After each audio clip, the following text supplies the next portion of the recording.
नमस्कार दोस्तों, आज अपन पढ़ने वाले हैं पापू जी के बारे में। किसके बारे में पढ़ेंगे अपन? पापू जी। देखिए, एक प्रसिद्ध लोक देवता है, बहुत एग्जाम के लिए उपयोगी है ये। तो अपना हेडिंग है पापू जी। देखिए पापू जी के बारे में, सबसे पहले जो पापू जी हैं वो वंश, किस वंश से संबंध रखते हैं? तो पापू जी का संबंध राठौड़ से है। पापू जी का संबंध किस वंश से है? राठौड़ से हैं। तो पापू जी किसके वंशज हैं? तो राव सिंहा के। आप एक चीज जानते हो, राठौड़ वंश की जो स्थापना की थी वो राव सिंहा ने की थी, इसलिए जो हैं ये वंशज माने जाते हैं राव सिंहा के। और उसके बाद देखिए इनका जन्म कब हुआ? तो 1239 ईस्वी में इनका जन्म, और जन्म कहाँ हुआ? कोल्लू गांव में। कौन सा गांव है? कोल्लू गांव, या लिखा हुआ मिलेगा कौलमुंड गांव। ये गांव आपके फलौदी ज़िले में है। ये गांव कहाँ है?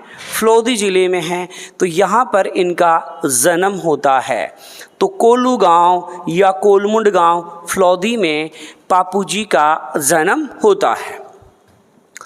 इनके पिता हैं धांधल जी। पिता कौन हैं? धांधल जी हैं। और ऐसे सोच लो, पिता में अभी धांधल चल रही है कि पता ही नहीं है कौन है, इसलिए धांधल चल रही है, इसलिए क्या याद रहोगे? धांधल जी। फिर देखिए इनकी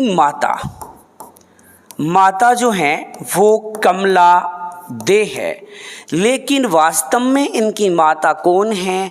तो वास्तव में इनकी माता जो थी वो एक अप्सरा थी। कौन थी? अप्सरा थी, जो स्वर्गलोक से आई थी। ऐसा कहते हैं कि जो पापू जी के पिता धांधल जी हैं वो रोज सूर्य नमस्कार वगैरह ये क्या करते थे, बड़े सज्जन पुरुष थे। स्वर्ग से एक अप्सरा ने इनको देखा और देखते ही प्यार हो गया। अब वो देवताओं से बोली कि मुझे धरती पर जाना है। देवताओं ने पूछा भाई क्या करेगी धरती पर जाकर? बोला उस आदमी से मैं विवाह करूँगी। बोला इतने सारे इतने अच्छे अच्छे देवता यहाँ बैठे हैं, इनसे कर लो। नहीं मानी साहब, ये तो दिल है जी।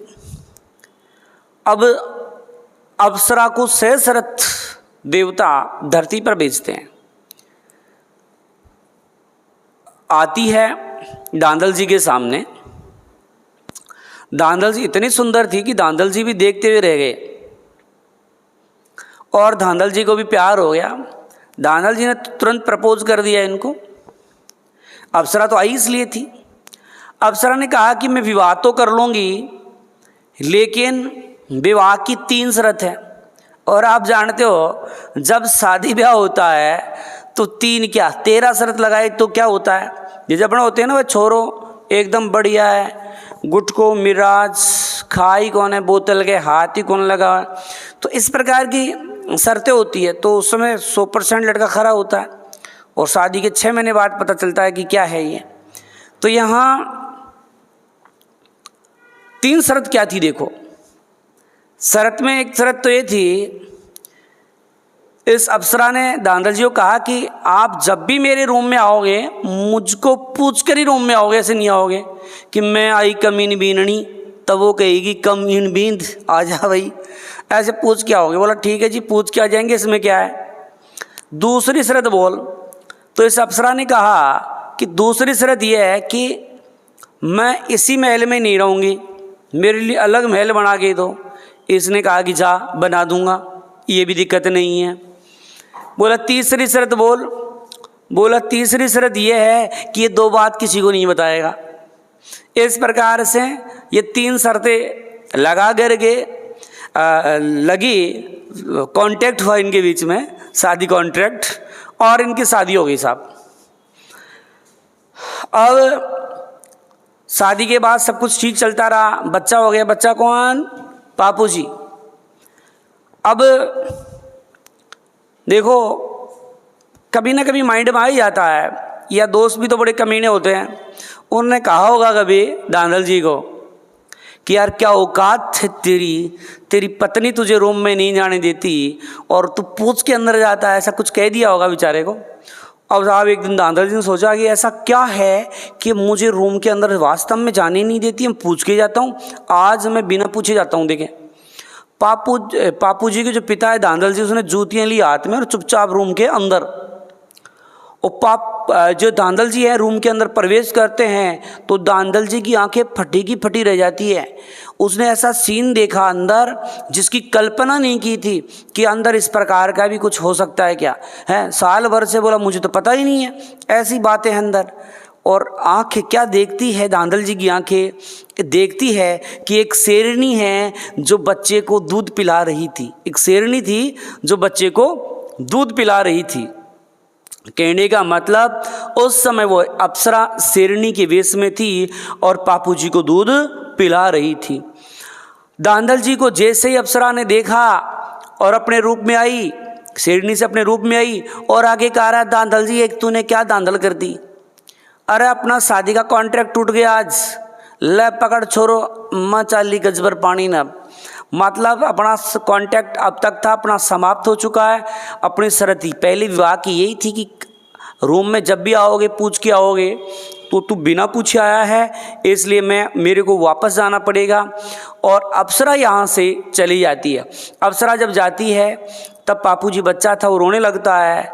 तब वो अप्सरा कहती है कि बेटा मैं तेरे लिए फिर से आऊँगी, मेरा फिर से जन्म होगा, लेकिन इस बार मेरा जन्म जो होगा वो देवली चारिणी के घर एक घोड़ी के रूप में होगा। तो बाद में इसका जन्म जो हुआ था देवली चारिणी के घर एक घोड़ी के रूप में हुआ था, ऐसी मान्यता। देखो लोक देवताओं के संबंध में कहानियाँ होती है, अलग अलग प्रचलित कहानियाँ हैं, अलग अलग कहानियाँ में अलग अलग बातें आती रहती है, इनका कोई ऑथेंटिक स्रोत नहीं होता कहानियों का। ठीक है, चलो। तो बाद में जो लालन पालन किया था वो कमला ने किया था, इसलिए हमने बोला है कि वास्तविक माता कौन थी, तो एक अप्सरा थी, तो माता है इनकी एक अप्सरा है।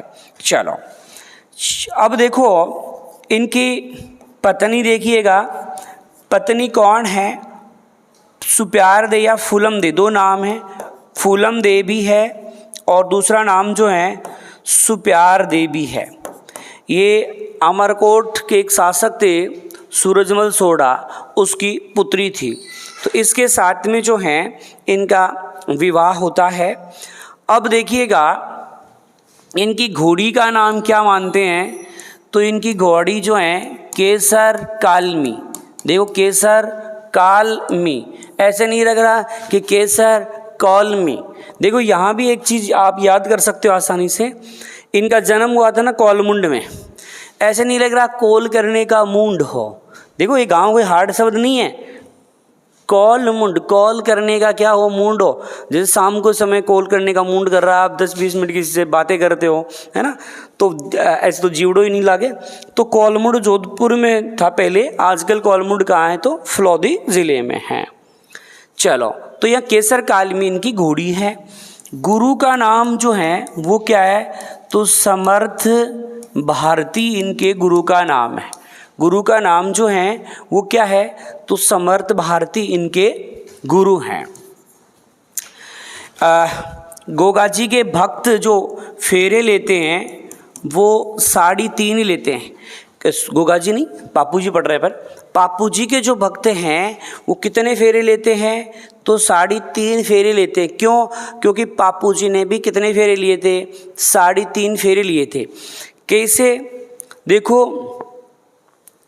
पापू जी की सगाई हो गई, मेल हो गई, जिमने का प्रोग्राम हो गया, दूसरे दिन बारात का समय हो गया। अब बारात का समय हुआ तो क्या है कि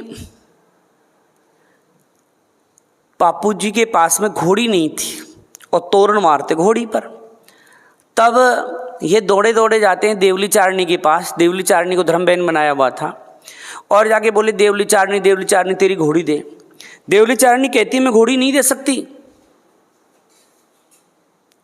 तो पापू जी कहते हैं क्यों नहीं दे सकती, बोला मेरी घोड़ी चमत्कारणी है। बोला चमत्कारणी, क्या चमत्कार करती है तेरी घोड़ी। बोला जब भी मेरी गायों पर संकट आता है ये घोड़ी हिरणाती है और मैं रक्षा के लिए पहुंच जाती हूं। पापू जी ने कहा ऐसी बात है, तो तेरी गायों पर जब संकट आएगा घोड़ी हिरणाएगी, भले ही मैं फेरू में बैठा हूं लेकिन मैं वचन देता हूँ आपको कि मैं सबसे पहले तेरी गायों की रक्षा करूँगा और उसके बाद ही जो है मैं शादी करूँगा। अब पापू जी को क्या पता था कि ये गलत समय में हिरण आएगी। पापू जी ने जैसे ही 3.5 फेरे लिए, घोड़ी हिरण आई और पापू जी छोड़ पल्लू और दौड़े जाकर घोड़ी पर हो गए सवार। तब तक सासू भागी। आ रहा बोले कैसे सासू, क्या पूरे मतलब लड़की पक्ष वाले भागे कि बींद भागो। हाँ, अचानक फेरों से उठ के भाग रहा है तेज गति से, तो लोगों को लगा कि ये तो भाग गया। सासू भाग कर पकड़ ले, जी जवाई साहब मेरी पुत्री से क्या गलती हो गई जो आप फेरों में छोड़ करके भाग रहे हो। बोला आपकी पुत्री से कोई गुनाह नहीं हुआ, गुनाह किसी से नहीं हुआ। हमने वचन दिया था देवली चारणी को कि देवली चारणी की गायों पर संकट आएगा तो मैं उसकी रक्षा करूंगा, और इस समय उसकी गायों पर संकट आया हुआ है, इसलिए उसकी रक्षा के लिए जाना मेरा अति आवश्यक है। सासू कहती है कि कितनी गायें थी उतनी गायें दे दूंगी मैं। बोला बात गायों की नहीं है, बात वचन की है, बात तो वचन की है। बोला तो फेरों में ही छोड़ करके पापू जी जो हैं आ जाते हैं गाय की रक्षा करने के लिए। अब आते हैं और सामने देखते हैं कि जो देवली चारणी की गायों का अपहरण किया था वो और कोई नहीं थे, बहनोई ने किया था। बहनोई कौन से, छत पर सोए बहनोई, वो नहीं। बहनोई वो जेंद्राव खींची जो पापू जी का बहनोई था, उसने गायों का अपहरण किया था। ये तो शादी में भी नहीं आए थे, है ना, वरना बहनोई को शादी में आना चाहिए था, लेकिन ये तो गाय चुरा रहे थे भाई। तो पापू जी ने किसकी गायों की रक्षा की? देवली चारणी की गायों की रक्षा की। बहुत मोस्ट क्वेश्चन है ये। पापू जी ने देवली चारणी की गायों की रक्षा की। अच्छा, रक्षा किससे की? तो रक्षा किससे की? अपने बहनोई से। बहनोई, छत पर सोया था बहनोई है, वो नहीं है, ये है जेंद्राव खींची।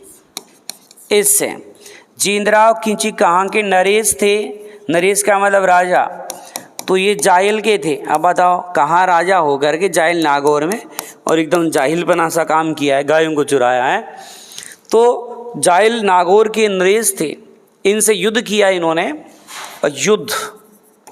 युद्ध किया था 1276 में। कहाँ किया था? तो देचू गांव में। देचू गांव जोधपुर में है, तो यहाँ पर जो है युद्ध किया था। देखो गांव का नाम है देचू। अरे लड़ाई हुई, युद्ध हुआ, तो दिया और आवाज़ कैसी है? चूँ, इसलिए गांव कौन सा हो गया? देचू। अब पापू जी जो हैं इसके साथ में युद्ध करते हुए शहीद हो गए। गायों की रक्षा की, इसलिए इसको गोरक्षक कहते हैं। क्या कहते हैं? गोरक्षक। पापू जी को प्लेग रक्षक भी कहते हैं, प्लेग रक्षक भी कहते हैं। और लोक नायक, लोक देवता भी इनको कहा जाता है। क्या कहते हैं? लोक नायक, लोक देवता भी कहते हैं।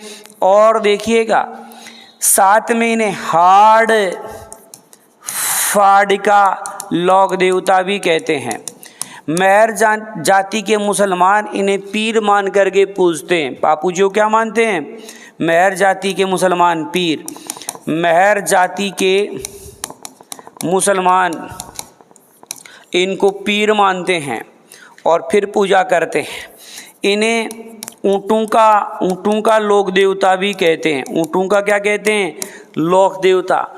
मारवाड़ में ऊँट लाने का श्रेय जो दिया जाता है पापू जी को, मारवाड़ में ऊँट लाने का श्रेय किसको दिया जाता है?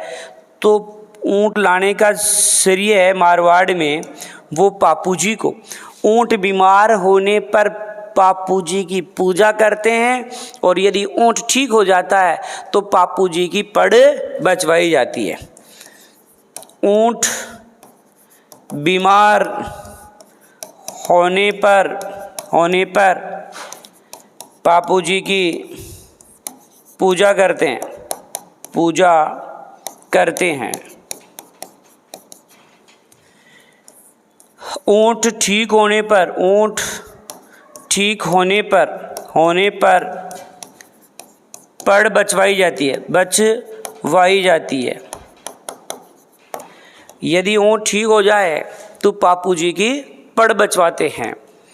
और पापू जी की जो फड़ होती है, फड़ वो सबसे चौड़ी होती है, सबसे चौड़ी होती है। और पड़ में जो वाद्य यंत्र होता है वो रावण हत्ता वाद्य यंत्र होता है। वाचन केवल रात में करते हैं, वाचन केवल रात में किया जाता है। वाचन केवल कब करते हैं? रात में वाचन करते हैं। और सर्वाधिक पड़ भी पापू जी की है। सर्वाधिक पड़ किसकी बनी हुई है? तो पापू जी की सबसे ज़्यादा पड़ बनी हुई है। चलो फिर देखिए, शेर के शिकार का विरोध किया, शेर के शिकार का विरोध किया था इन्होंने। शेर के शिकार का विरोध जो किया वो किसने किया है? तो पापू जी ने किया है। पापू जी की पाग बाईं ओर झुकी हुई थी। पाग का मतलब पगड़ी, पगड़ी बाईं ओर झुकी रहती थी, बाईं ओर झुकी, मतलब जो पगड़ी है हमेशा बाईं ओर एक तरफ ज़्यादा होती थी, तो उसे कहते हैं कि पगड़ी जो है वो बाईं ओर झुकी हुई थी। अच्छा, फिर देखिए, पापू जी ने अछूत समझे जाने वाली जो 7 भाई थे उनको शरण दिया था, आना बघेला से उनकी रक्षा की थी। तो पापू जी ने अछूत समझे जाने वाले 7 भाइयों को शरण दी थी। 7 भाई थे। इन्होंने रक्षा किससे की थी? तो किससे रक्षा की?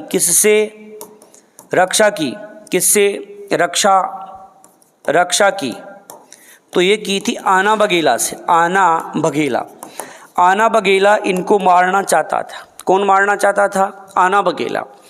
अब क्या है कि इन 7 में से 3 को मुख्य अपना अंगरक्षक बनाया था, चांदा, डेमा, हरमल। तो अंगरक्षक पूछे पापू जी के अंग रक्षक वो कौन थे? तो एक तो है चांदा, एक डेमा, हरमल, ये अंगरक्षक थे पापू जी के, मतलब बॉडीगार्ड जो थे वो यही थे प्रमुख। फिर देखिए, एक ग्रंथ खूब पूछा जाता है, पापू प्रकाश ग्रंथ। पापू प्रकाश ग्रंथ किसने लिखा? आसिया मोड़जी ने। आसिया मोड़जी हैं, मोड़जी, इसने पापू प्रकाश ग्रंथ की रचना की है। तो पापू प्रकाश ग्रंथ की रचना किसने की है?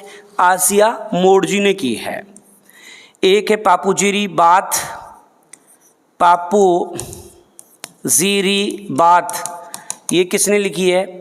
तो लक्ष्मी कुमारी चूड़ावत ने।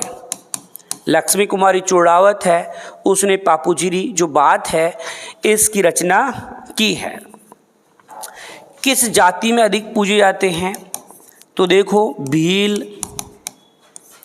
थौरी, भेल, थौरी, रेबारी, राइका, इस समाज में पूजे जाते हैं। लगभग सारे प्रश्न पूछे हुए हैं। कभी भील आ जाता है, कभी थौरी आया हुआ, कभी रेबारी, कभी राइका। देखो, ऊंट पालक जो जाति होती है ना, ऊंट पालक जाति वो राइका और रेबारी होती है। जो रेबारी और राइका है ये ऊंट पालक जाति है। रेबारी मेवाड़ में मुख्य रूप से पाए जाते हैं और राइका जो होते हैं वो मारवाड़ में मुख्य रूप से पाए जाते हैं। तो इस समाज के लोग अधिक पहुंचते हैं। और ये रेबारी जो होते हैं वो तोरण किस पर मारते हैं? तो ऊँटनी पर, ऊँट पर नहीं, ऊँटनी पर तोरण मारते हैं। तो रेबारी तोरण किस पर मारते हैं? तोरण, तो ऊँटनी पर तोरण मारते हैं। और फेरे तो बता ही दिए थे कितने लेते हैं, तो 3.5 फेरे लेते हैं। अब देखिएगा पापू जी का मंदिर वहीं है जहाँ जन्म हुआ था। जन्म कहाँ हुआ था? कौलमुंड। कॉल करने का मूंड हो, कब होता है तुम्हारा कॉल करने का मूंड, है ना, दिन छिपिया सीख। तो लो जी, तो यह है कौलमुंड फलौदी में इनका मंदिर है। और मेला जो इनका बढ़ता है, मेला वो कब बढ़ता है? चैत्र अमावस्या को मेला बढ़ता है। अगर पूछे कि पापू जी अवतार किसके हैं, तो ये अवतार लक्ष्मण भगवान के हैं। किस भगवान के अवतार हैं ये? लक्ष्मण भगवान के अवतार मानते हैं। गोगा जी जो थे वो तो विष्णु भगवान के अवतार थे, और ये किसके हैं? लक्ष्मण भगवान के अवतार थे। तो इस प्रकार अपन ने जो चर्चा की है वो किसकी की है? पापू जी की चर्चा की है। तो ये पापू जी था, एक बार और इसको दोहरा लो। पापू जी का वंश राठौड़ है, वंशज राव सिया के हैं। जन्म 1239 ईस्वी में। कहाँ होता है? कौलमुंड गांव जोधपुर में। आजकल जोधपुर से अलग जिला बन गया, फलौदी, तो अब बोलेंगे अपन फलौदी। पिता है इनके दांदल जी। माता जो हैं कमला दे, वास्तविक माता एक अप्सरा थी, जो मैंने कहानी आपको बता दी। पत्नी है फूलम दे या सुप्यार दे, जो अमरकोट के राणा सूरजमल सोडा की पुत्री थी। और वैसे ये अर्धविवाहित पत्नी है। ये कैसी है? अर्धविवाहित है। अर्धविवाहित है क्योंकि इनका विवाह जो है पूर्ण नहीं हो पाया था। बाद में ये पगड़ी के साथ में सती हो गई थी। पगड़ी लेकर के क्या हो गई थी? सती हो गई थी। तो इस प्रकार से है ये। फिर अपन देखा घोड़ी केसर कालिमी है, और गुरु समर्थ भारती थे। फेरे 3.5 लिए इन्होंने। देवली चारणी की गायों की रक्षा की, और किससे की? तो अपने बहनोई जींद्राव खिंची से की। और ये जाइल के नरेश से, अर्थात जाइल के राजा है। युद्ध 1276 में देचू गांव में होता है, अपने बहनोई से लड़ता है और शहीद हो जाता है। गायों की रक्षा करते हुए शहीद हुआ। तो गोरक्षक, प्लेग रक्षक, लोकनायक लोक देवता, हाड़ फाड़ के लोक देवता, मेहर जाति के मुसलमान पीर मानते हैं। ऊँटों का लोक देवता, मारवाड़ में ऊँट लाने का श्रेय इन्हीं को दिया जाता है। फिर ऊँट बीमार होने पर, पूजा ठीक होने पर इनकी पड़ बचवाते हैं।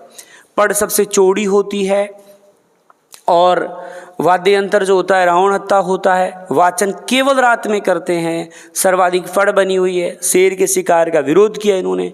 पगड़ी बाईं ओर झुकी हुई है। अछूत समझे जाने वाले 7 भाइयों को शरण दी, और किससे दी? आना बघेला से।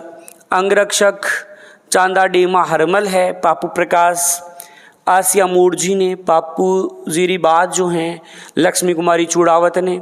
जाति किस जाति में अधिक पूछते हैं? तो बेल, थौरी, रेबारी, राई का। ऊँट पालक जाति है रेबारी और राई का है। रेबारी जो होते हैं मेवाड़ में, राई का जो है मारवाड़ में। और रेबारी जाति के लोग तोरण जो हैं वो किस पर मारते हैं? ऊँटनी पर। मंदिर कौलमुंड जोधपुर में बना हुआ है। पहले जोधपुर, अब फलौदी बोलेंगे। मेला चैत्र अमावस्या को, और अवतार जो हैं लक्ष्मण भगवान। ये पापू जी जो हैं वचन पालक लोक देवता है। आप देखो वचन के लिए इन्होंने क्या किया? वचन की पालना के लिए विवाह छोड़ के आ गए। वरना अपन किसी की गाड़ी मोटरसाइकिल ले जाएं और फेरू में बैठे हुए हो तो असंभव है, आ ही नहीं सकते। फेरू में नहीं, ऐसे बैठ जाते हैं ले जा कर के कहीं दोस्तों के पास में, तो ही नहीं आते हैं। लेकिन यहाँ देखिए इन्होंने वचन का पालन किया। फेरू में होने के बावजूद ये फेरे छोड़ के आ गए। तो ये थे आपके प्रमुख लोक देवता पापू जी।